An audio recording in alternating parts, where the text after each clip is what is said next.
freedom is never more than one generation away from extinction. We didn't pass it on to our children in the bloodstream. The only way they can inherit the freedom we have known is if we fight for it, protect it, defend it, and then hand it to them with the well-taught lessons of how they in their lifetime must do the same. And if you and I don't do this, then you and I may well spend our sunset years telling our children and our children's children what it once was like in America when men were free.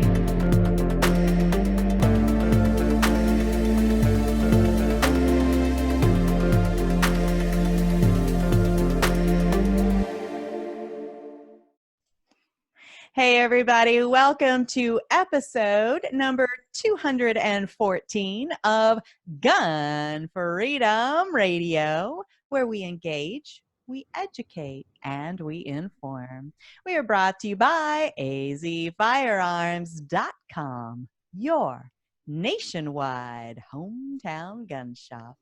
I am one of your hosts, Cheryl Todd. And I'm the other guy, Dan Todd. Our show today is Gun for Hire. And our guest today is Anthony Colandro. Absolutely. Anthony is an NRA board member and the EVP of New Jersey State NRA Association. He's also the host of the hit radio show, Gun for Hire, with more than 1 million listeners nationwide. Anthony is also the owner of Gun for Hire Range, New Jersey's leading training facility and indoor gun range. Anthony has been an aggressive, outspoken 2A defender for over 36 years in the tough New Jersey battleground, and he has helped defeat legislative attacks on Second Amendment constitutional rights. Welcome to the show, Anthony. Welcome. Thank you for having me. I really appreciate it. I have nothing else to do during the lockdown, and this was the highlight of my week, you inviting me on your show. Well, it's the highlight for me too, honestly, because you are legendary, of course, for so many reasons. And we got to meet in person for the first time just a little over a year ago, or a little under a year ago, at the Second Amendment rally on the grounds of the Capitol building in Washington, D.C. And ever since then, I've been, meaning to connect and have you on. So this is a super huge treat for us. And I'm not happy that you're still on lockdown, on such strict lockdown in New Jersey. But if it affords us this time, that's a silver lining. I like it. I like it. Yeah, our governor is holding us ransom until he gets federal bailout money. So he's going to keep us locked down until he gets $5 to $15 billion from the federal government. So this is where we're at. Wow. And you're not joking. That is I'm not joking. Real thing. Correct. You might be there for a while. Yep. I think we're going to be here for a while, but even the Democrats are starting to attack him now. So I see some chinks in the armor. So okay. I think we might see some change. Well, that's good. And correct me if I'm wrong, but I believe it was your governor who said in an interview with, I forget the host, but on Tucker one of the Carlson. Tucker Carlson. He said, I didn't consider the Bill of Rights when I made certain decisions. He said that on the news? Right out of his mouth. And then he said, all of that is above my pay grade. I'm sorry, what? Wait a minute. He's a governor. Didn't he have to swear to this thing, the Constitution, when he went into office? Evidently not. He told Tucker Carlson it's above his pay grade, the Bill of Rights. So because he's written so far 151 executive orders, 151 in 3.5 months. Wow. That's, we have to just kind of, catch our breath after hearing that. So he thinks that he was elected in order to rule rather than to serve, clearly. Yes? I call him King Philip. His name is Phil Murphy. I refer to him as King Philip. I am so sorry that is where you guys are in your state. And there, but by the grace of educated voters, go all of us. And so maybe another silver lining in all of this is, as you said, even people in his own party are starting to go, okay, wait, too much. This is enough. So maybe the next time they get a chance to vote, they're going to remember this, maybe. The biggest concern with both parties is re-election is in November for everybody but the governor, and they're concerned about their campaign contributions. So they're Oh, being, so they're being hit in the wallet. I posted something on social media across the board. Any politician who didn't stand up to these unconstitutional lockdowns, do not ask me for a dime come election time. I will not give it to you. I will mail them back their paperwork with a picture of the governor in it. I like it. Wow. That's awesome.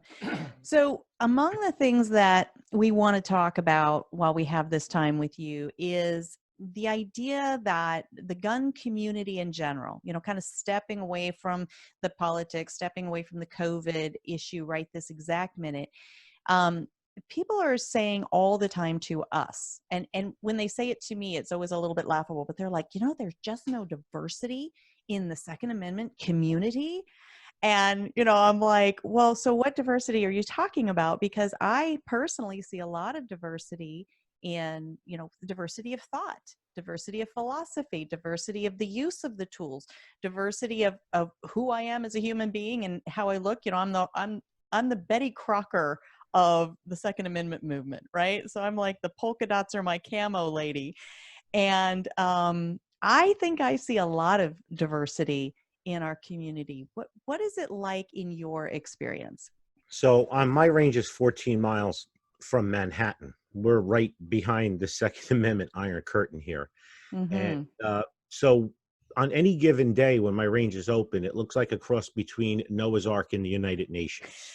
There's pretty much every size, shape, and color in this range. I absolutely love it.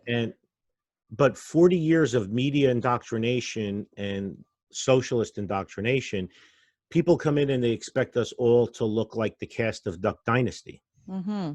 And so my job as a Second Amendment advocate is when I have these new shooters come in, whether it's couples nights or tourists or whatever, not every one of them when they leave is going to go out and buy a gun and join all the 2A groups. But if I could let them leave here neutral to our cause, I consider that a win.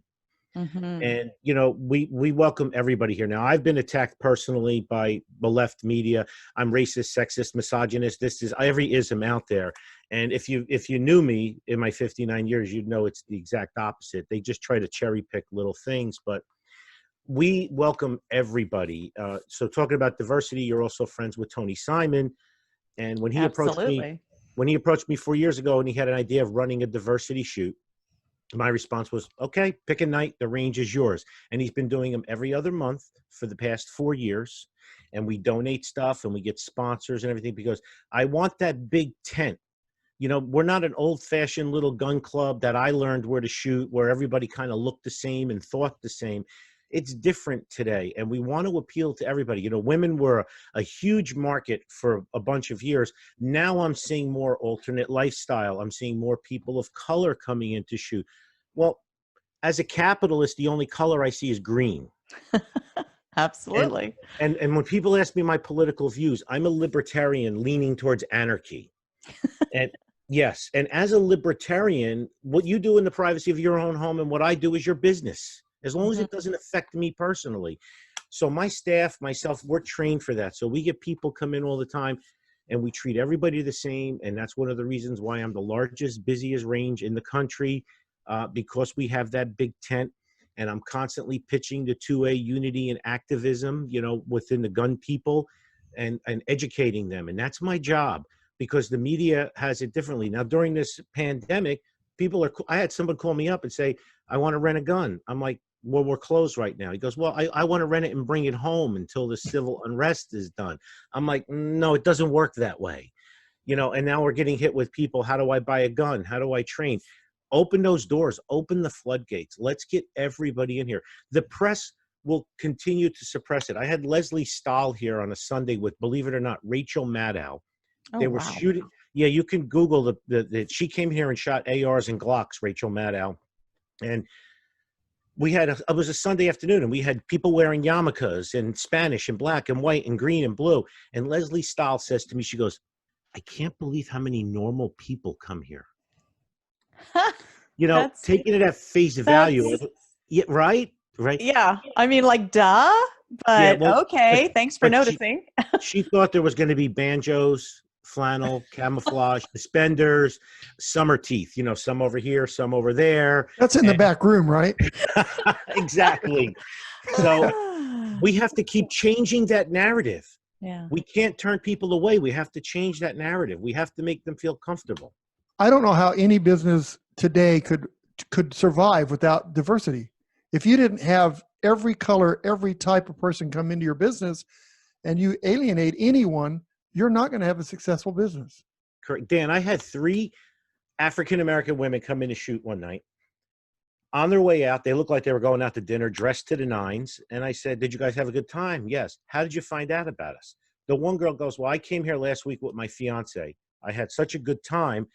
I convinced my girlfriends to come. So now I went in my office later and screamed because there's no better testimonial than that. The second girl, I asked her, I said, so was everything good? Did you have a good time? She goes, yeah. She goes, you guys weren't as fat as I thought you would be. And so now we're fat. We're old, we're bearded, we wear camo. No, right. You're we right. have summer teeth. That's a new phrase for me. Yes. I'm stealing it. You can have it.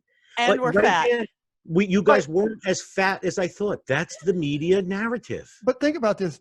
20 years ago or 30 years ago, a gun shop was 2 fat old men, and that's the way it was, and no women in the store. Correct. And how big of fools we were for not realizing that women influence the whole family. If a woman likes a gun in the house, then you can have all the guns you want. If you keep the woman away from it, you got to fight every time you buy a gun, right? Correct. So diversity, man, that's the key. Oh yeah. That's our future. And it's fun. I enjoy talking to people different than I am. I'm learning from it.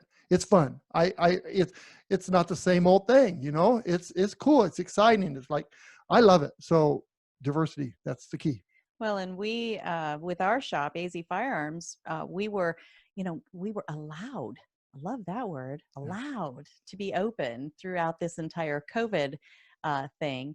And actually what I say is the truth is we are essential just because the powers that be deemed us that.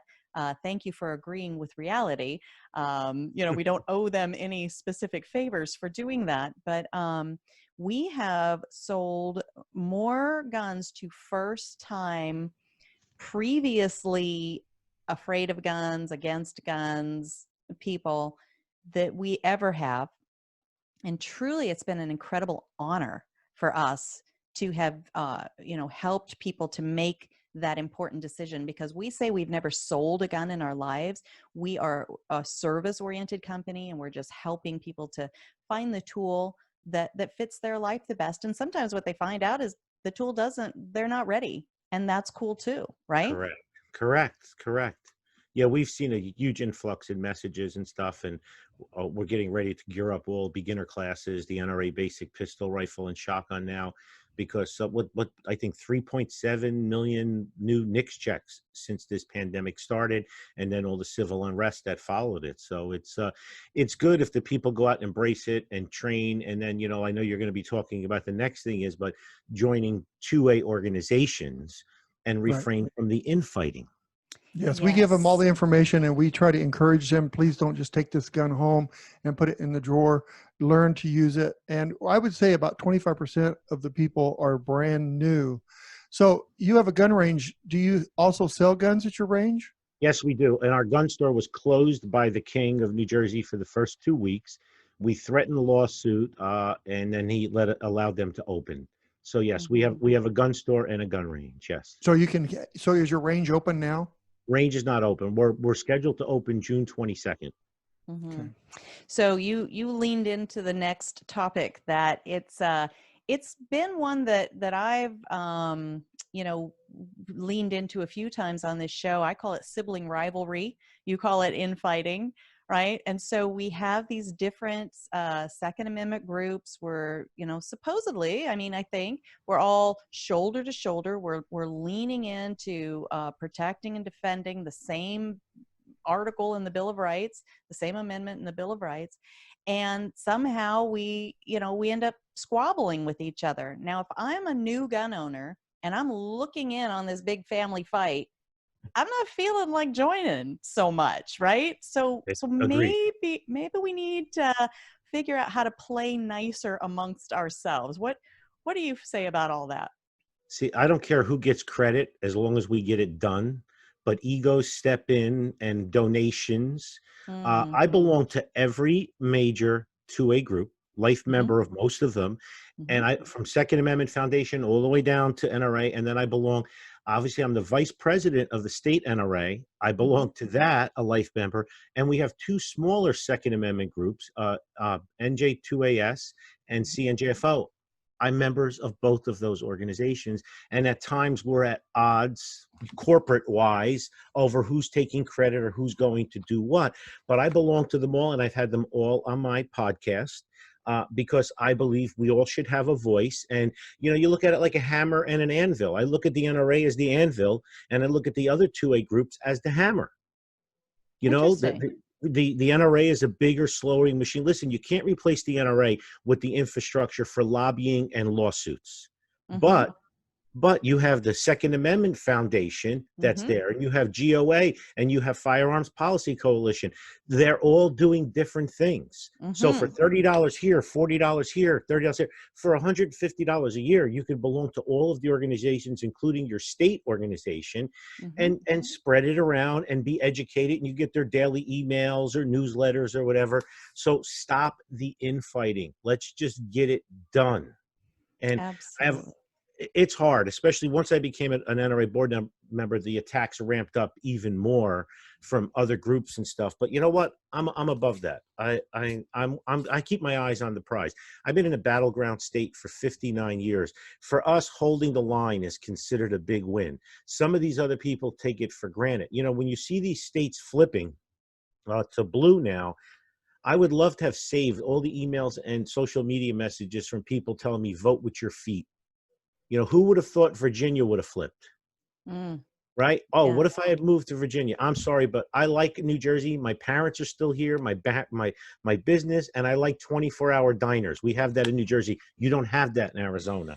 Um, so I'm not leaving. I'm staying and fighting. Well, we have McDonald's. You don't have 24-hour Greek diners, Dan. No, Sorry. we don't. And you know what? We need that. So We let's do. start We petitioning do. that. We need to unite.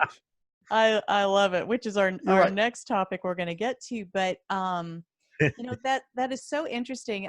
I had posted something on my social media recently about, you know, something happening here in Arizona. I can't remember what it was, and I think it was the president of the NJ2AS who he wrote one word as a reply. He goes, or he said, "So move," and or it's two words, "So move." And so I know he was saying it as a tongue in cheek Yeah. because he hears that all the time. Oh, Yep. if things get rough, just leave. Well, if everybody leaves, then as you said, the place they go to, it's going to end up a mess too. So we are patriots. We are dedicated to protecting and preserving what our founding fathers and mothers fought, bled, starved, and died to secure for us. I was just And thinking. just moving is that's not for us. I Nope. was just thinking, this isn't above my pay grade. Could I be the governor of New Jersey?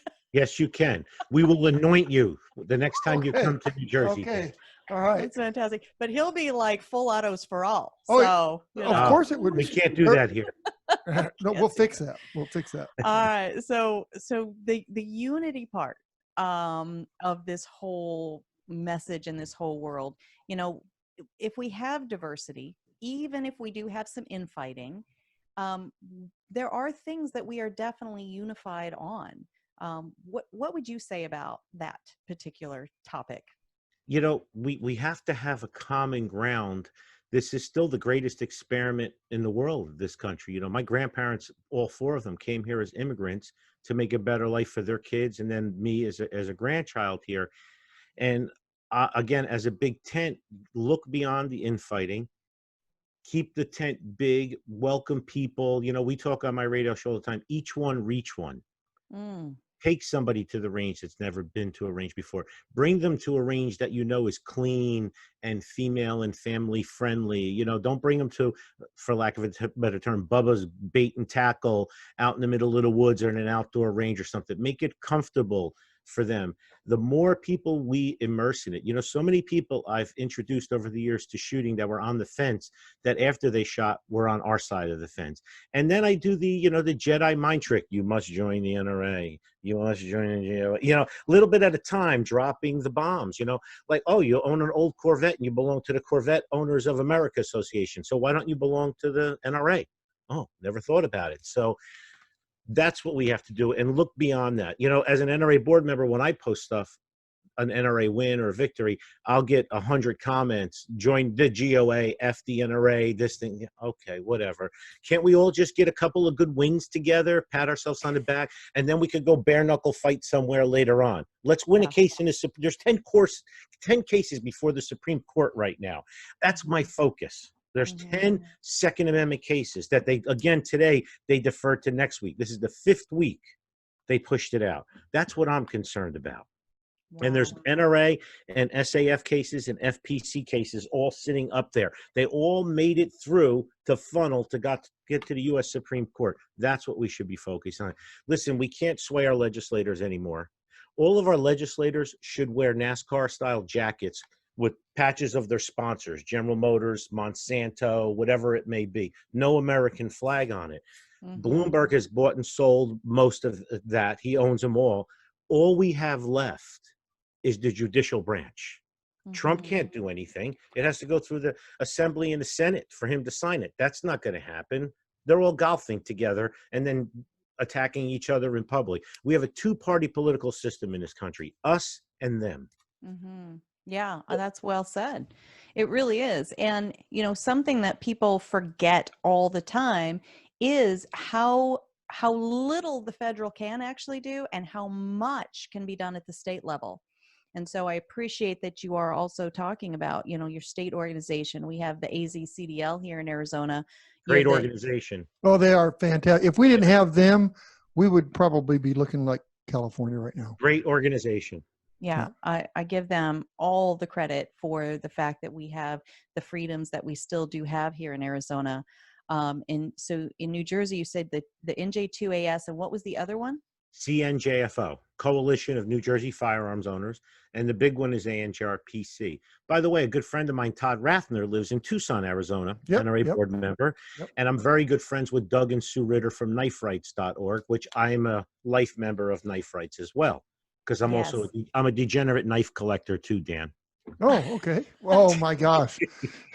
I love it.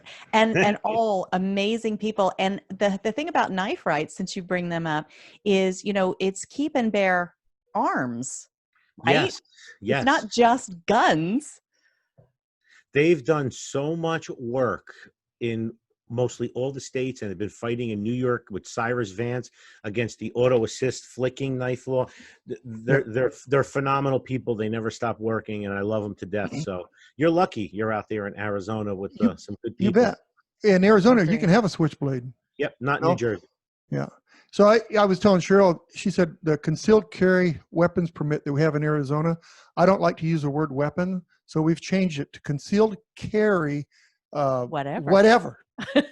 Right? Nice. So concealed carry whatever. Yeah, we have that discussion a lot about the use of words, and we feel like, well, weapons sounds like something like you're using in an offensive way, and so it's a gun, it's a firearm. And so then I said, well, what are you going to do with the W in CCW? And he goes, okay, concealed carry whatever. So I love it. I like that. And when you teach an NRA class, you're not allowed to use the W word because of the negative connotations. You use pistol, handgun, or whatever, because I'm a disciple of Mossad Ayub. Even when police reports are written, the bad guy came at me with his weapon, and I drew my duty firearm. Right. So yours sounds more righteous than the weapon. So, absolutely. But when we do NRA instructor courses, we put a W bucket in the front of the classroom. Every time an instructor candidate says the W word, they have to put $1 in the bucket. I love it. And that's going back 25 years. We have a gun shop with over 1,000 guns in it, and we don't use the word weapons, and we do not have any assault firearms either. No such Absolutely. thing There's none. anyway. No, there's Absolutely not. not. I just want to touch on when you were talking about, when you take somebody out to the range, or you invite them to a range, or you tell them where there's a range, the idea that they can go and feel comfortable is so important. And to be, dressed up. You mentioned you had 3 ladies come in who were dressed to the nines and going out to dinner after or whatever. Someone like myself, that is so important. And I had not shot at an indoor range ever until maybe a year ago.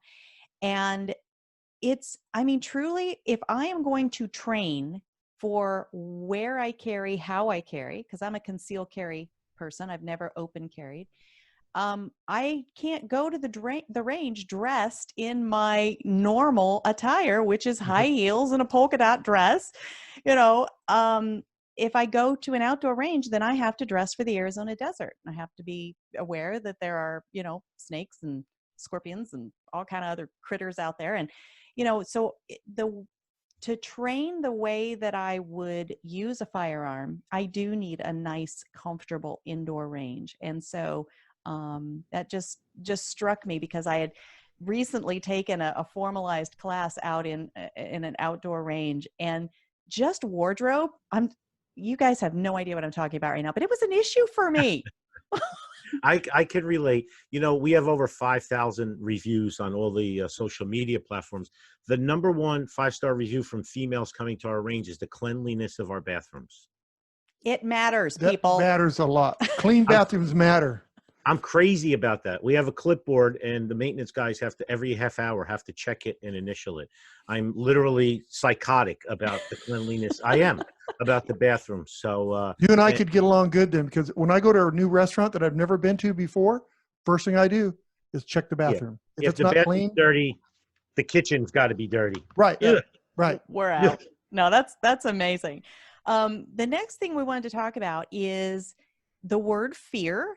Okay. Mhm. Now, it can cut both ways, right? The people that hate our rights, hate our freedoms, they use fear all the time. But right now, people are afraid because bad guys are being let out of jail, right? We're having riots and looting in our streets. We don't know what the heck is going on with, the future of our nation. And so people are afraid, and they're realizing they have to be their own immediate responder. And so they're buying probably many of them, their very first firearm. So when we want to talk about fear, we could go in either direction here. What do you say about that? Well, you saw that post I did on social media. I thought about this for a while, and I wrote, there's 2 ways to control an entire population, through force and fear. Force is legally tricky in the United States, but fear is an effective tool. So people who are frightened to death will generally obey government orders, and as a bonus, they'll savagely attack anyone who doesn't. Like in New York, we saw people getting beat up because they weren't wearing their mask in a food store or something. So they have us so afraid, like with this lockdown and now with the protesters and the looters, it's so much easier to control us. This is like a test run to see how easy it would be to get us comply with all of these unconstitutional executive orders. And all of the socialists and communists are all patting themselves on the back. They're like, yo, A+. We did this great. The next emergency we have, we're not going to let that one go to waste. Let's see if we can push it to DEFCON 6 or whatever it is. But on the other hand, what you said, Cheryl, is we do see an awakening where people are like, wait a minute. They're going to defund the police department. There's rioting. Now they're moving the protest into the suburbs for the first time ever. So all of a sudden, these people want guns or something to defend themselves. So I'm going to take Rahm Emanuel's playbook. Never let a crisis go to waste. I want to train them all. I want to get them all to join the 2A groups, and I want to get them all on my team. If I can't get them all, I'll take 50%. Absolutely. One of my neighbors, I won't say who, but he's not really a gun guy, but he knows that I have a gun shop. And a couple days ago, he says, "Hey, Dan, I heard that might be coming to the suburbs. Are you going to be home?" And I said, so that was kind of any minute. He really was seriously worried that something could happen. So there's that fear word. Fear. I'll comply because fear. I've gotten emails from people. Can I lend my handgun to my sister? Can I lend my shotgun to my brother? In New Jersey, that's a no-no.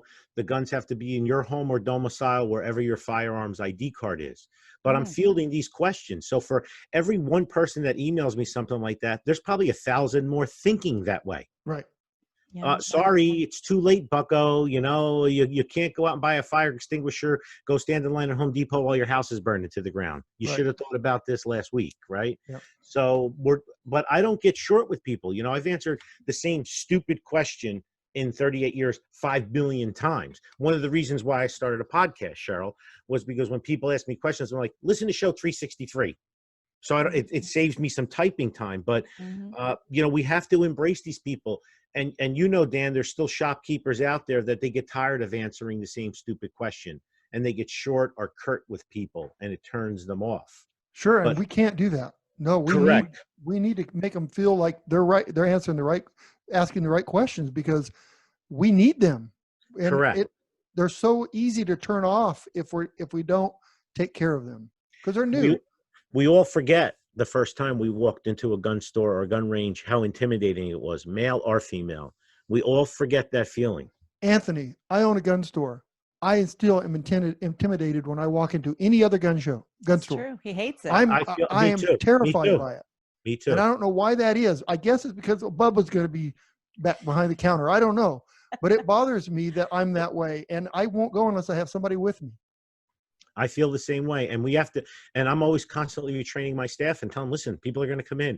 Are hollow points legal? What's the magazine? You have to answer it with, if you go, this question again, you're done. You know, you just turned them off. You got to, it's same enthusiasm. Here's my card. Email me with any questions. I know it's a pain in the neck sometimes, but we have to continue to cultivate the next generation of people shooting. When I got into the shooting sports, the average gun owner was 107. I think it's down to about 81 now.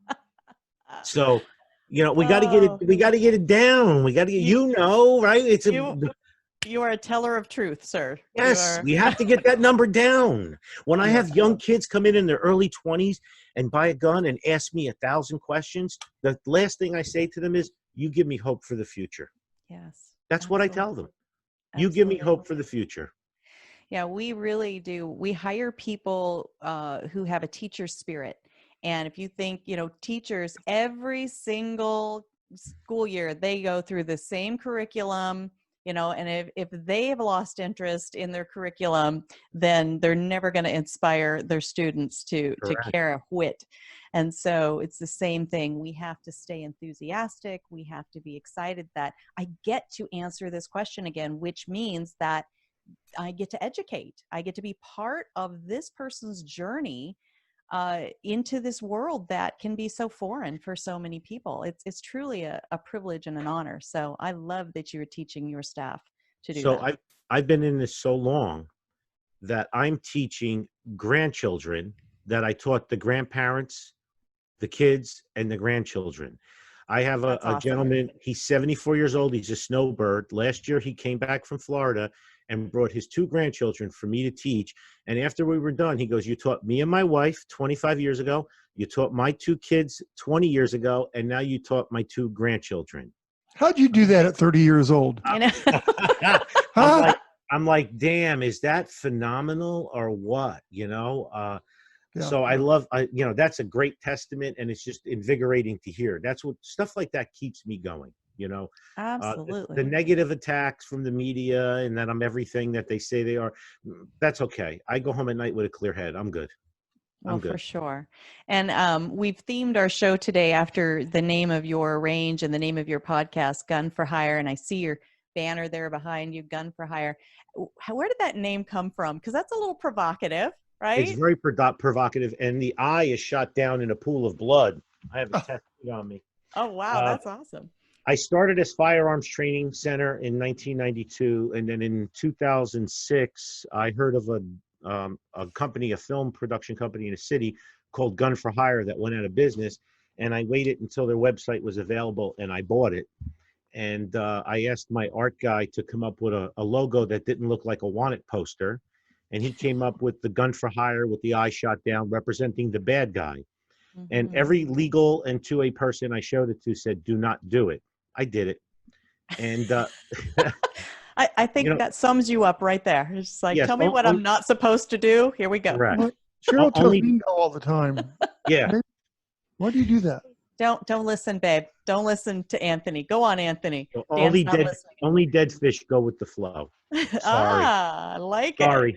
So I did it, and I showed the logo to ordinary people, and they were like, "Ooh, that's rough. Can I get a T-shirt? Do you have a sweatshirt?" So it's cool. It's edgy. It infers like a hitman or bounty hunter. People don't forget it. So yes, I've gotten a lot of attacks for it, but we sell a hell of a lot of merchandise with that logo on it. So I'm not gonna argue with it. But yeah, you'll never forget it. So For sure. And I mean, that's full commitment. When you've tattooed it on your arm, you're not going anywhere. That brand is around for Do you have ever. Gun Freedom? I No, don't. nope. I don't have any ink. uh-oh. I don't. So one other thing that I wanted to ask you about that I keep seeing on your social media is your quarantine crawl. And this looks to me like such a service to your community and a shout out and a support of other small business people. And I mean, it does my heart such good when I see people doing that for one another, just for the sake of doing it. So talk to us about your quarantine crawl. Move over, Guy Fieri from Food Network. Anthony's here now. It's not all food, though. So I normally work about 80 hours a week, 7 days a week. I live a mile from the range. So when the quarantine started, I had nothing to do. So Matt is my art director. He says to me, he goes, why don't you go to like a local business and do a video that's still open to support them? So I slept on it, and the next day I come up with Quarantine Crawl. So in New Jersey, Dan, you don't know what this is. In New Jersey, we have a thing called closet gun owners. Because if you come out as a gun owner, if you're a dentist, you'll lose half your business. Yeah. Okay. If you're a school teacher, you can't come out as a gun owner at all. The principal will make sure you get fired. So for years, people are asking me, we should have a 2A directory. So I made a video directory. First thing I did was I went through like my Rolodex. Anybody under 50, I just said Rolodex. Is that the thing you wear on your wrist and it tells you the time? Yes, close. And I went and hit all of the businesses, mostly food at first. And then I started getting messages from people. I shoot at your range. I'm a member of the range. I'm an NRA member. Go to Cheryl's place. She makes the best baked goods and she shoots at your range. So far I've crawled 150 businesses. Wow. In 13 weeks. And I have about 40 more on my list to hit. And it's blown up, and I posted on all the social media platforms, and there's a YouTube page, Gun for Hire /crawl. So now I'm getting messages from people, I hit the 3 restaurants over here. I did this. I have the bakeries call me up and say, 30 people came in my place last week and mentioned the Quarantine Crawl. That's so awesome. So it's keeping me busy, and I'm keeping it in a family and creating a directory. I hate to give, and this is something all of you and your listeners have to think about. I don't want to give $10,000 to a roofer who's going to take some of the profits and donate it to some Bloomberg organization. Mm-hmm. As a gun range owner, it's one of the first questions I ask with any product or service. Nice. Some people can't do that. But I want to know, Dan, before I give you my money, I don't want 1,000 of it going to take my guns away.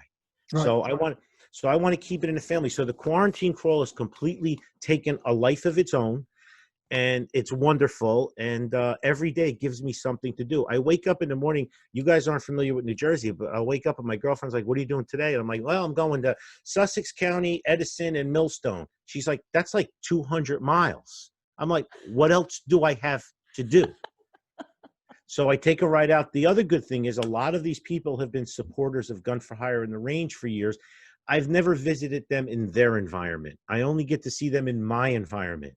It's pretty cool to go and see metal fabricators, machinists, car restoration companies, and a lot of food. Yeah. Of course, the food. Holy cow. Yeah. No, that is so tremendous. I was the chair of the local Chamber of Commerce, and I've been on the board there for several years. I've just recently timed out. And that idea of, just doing a social media spread of some sort that, every time you visit a place and you give them a shout out.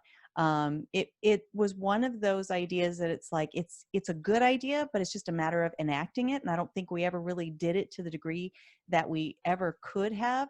But here you're one guy, right? And you're out there and you are connecting people in a way that they would have never connected before. And I think that I feel like that is a metaphor just for our Second Amendment community when we're not infighting. Is we're a very open group of people. We love to introduce people to each other. I mean, that's my candy. When I get a chance to, just connect two people and then walk away and see whatever their synergy creates, that's amazing to me. And look at you, you're doing it all over New Jersey. That could be a national gig for you. There we go. I've been saying this for 100 years now. Gun people are the best people.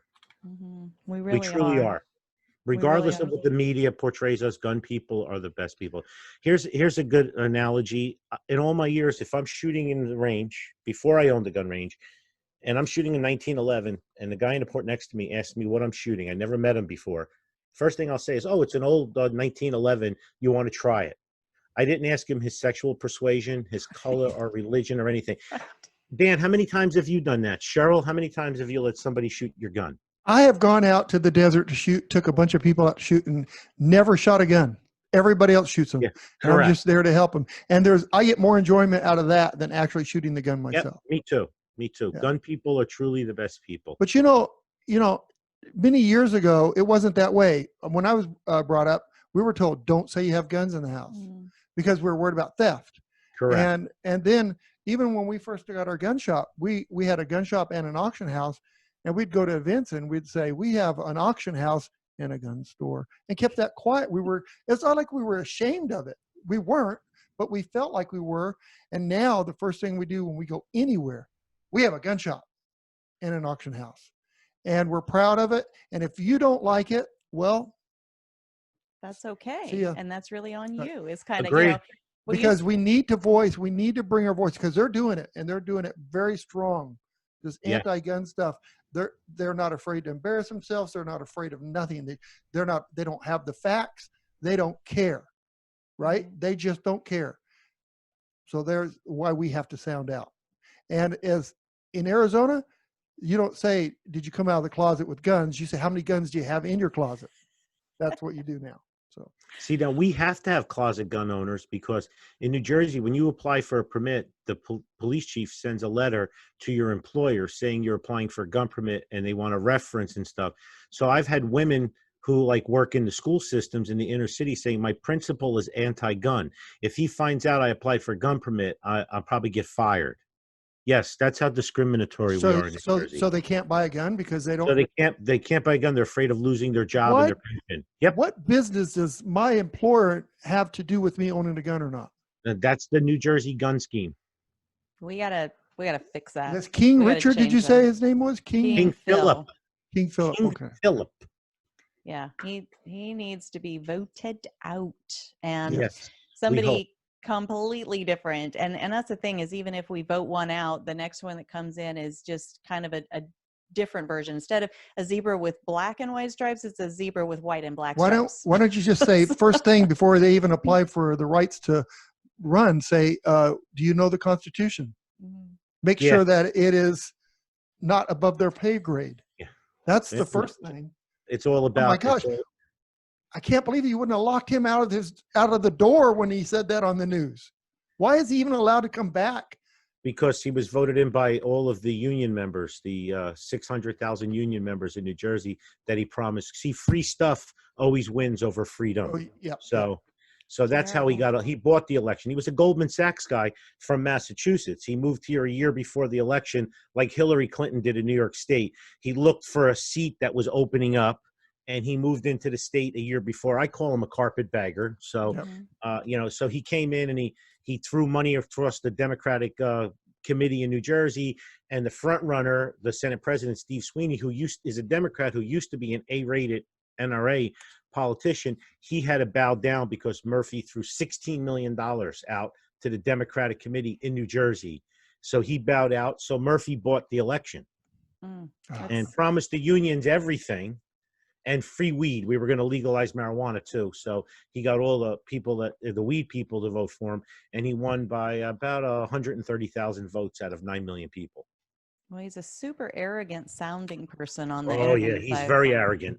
Very I've seen arrogant. him on, which is not a quality of a public servant, which is who we're supposed to be electing with or hiring with our votes. But maybe there will be a reawakening through this, and people will. And union workers. I mean, a lot of union workers are gun owners, and so I don't know how they wouldn't have sniffed, or at least here in Arizona, I don't know how they wouldn't have sniffed that out early on. But like you said, free stuff wins out over freedom. You know what they don't realize? If they get a $5,000 a year raise, all cost of goods goes up $5,000 a year.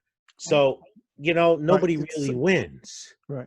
Yeah. Hunker down, take one for the team for an election cycle or two, and let's try to get back on a better path. But here we are. I hope so. Anthony, I learned on an earlier show, and I didn't realize this till then, that so you're if you're running as a politician, say Anthony, you're going to run as a politician, and you raise money in New Jersey to become that to run, that the Washington D.C. sends money too. And there was one, they said they raised $900,000, but Washington D.C. sent $300,000 to Kirkpatrick in here in Arizona. And Kirkpatrick here in Kirkpatrick. Arizona. And so how do you have a outside money, chance? That's outside money from Washington that is controlling us, just like they did with you guys. They control New Jersey now. So Correct. they do it one at a time. It's scary. It's scary. We have 1.4 million people on unemployment in New Jersey out of 9 million. We were 12 weeks into this pandemic, and they voted the roads raised the toll roads 37% increase during this. And when Phil Murphy was asked about it at a press conference, he told the reporter, "It is what it is." Oh my gosh. It's above his pay grade. Yes, the hubris is overwhelming. It's overwhelming. It's awful. Well, thank you for being there. Thank you for doing what you're doing and to encourage others, and every business that you go and support and the people that you connect. I know you've got to be influencing them at least at some level. It's like a pebble in a pond. Each little ripple matters. It really does. And I think you're creating maybe some tidal waves there, Mr. Gun for Hire. So I love it. Food Network pretty soon. I love it. He's got me all riled up. For sure. For sure. Well, just as we start closing out, which we could stay here and talk all day, and we definitely have to have you back on again soon. But how do people follow all the work that you do?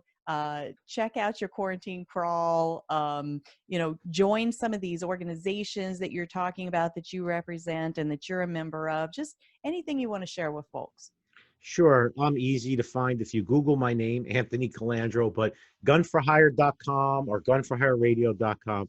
You can find me on every social media platform when I'm not in prison, for Twitter or link. I just got out of LinkedIn and Twitter prison. My account is still locked in Twitter.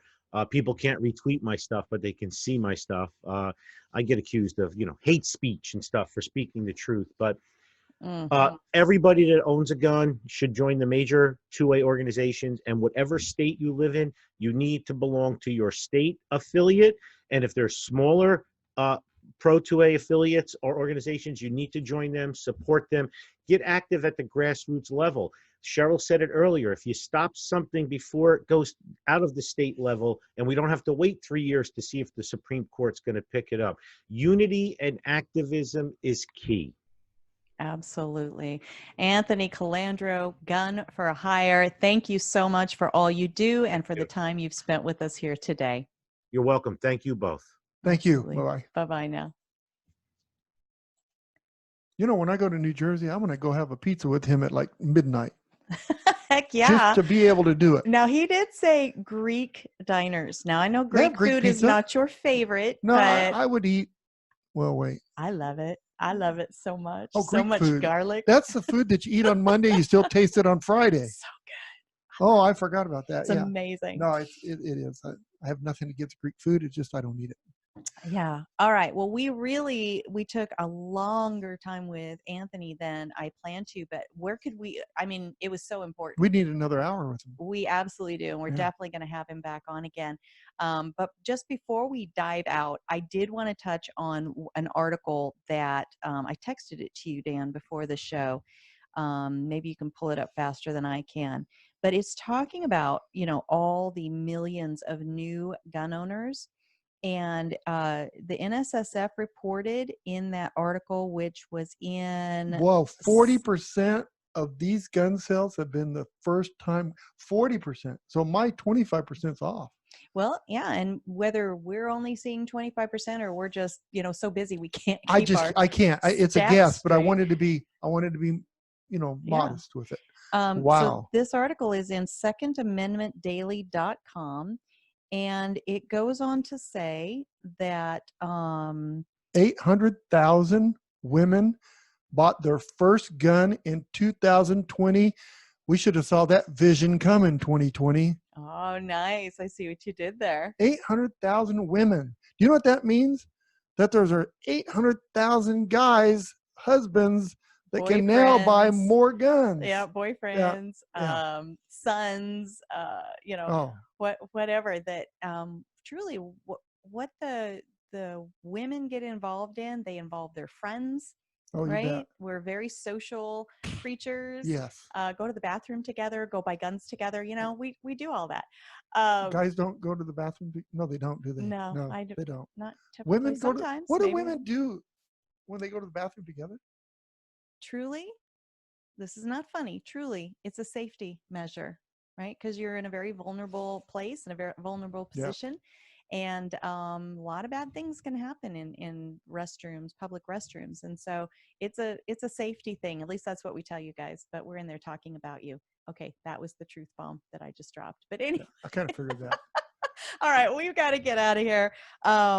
Man, that was a great conversation. And thank you to all our guests, and thank you to all our listeners. Ooh. All right. What else? What other line goes here, babe? On the radio, or what you tell me after the radio? On the radio. On the radio. Oh. Pray for our nation. Well done. Yes. Pray for our leaders. The leaders or the representatives? Well, it depends. We don't really have a lot of representatives right now. We have more leaders than we have representatives, I think. At least on one side. Rulers and some of our places. But your line is all of them. No, I did your line. You have to do it. I know, but then my line is all of them. I say to myself, no. All of them. You're supposed to say all of them, Cheryl. Oh, all of them, Cheryl. Even the ones you don't like. Even the ones you don't like. Especially. Hey guys, thank you for tuning in. We'll see you next week. Have a great week.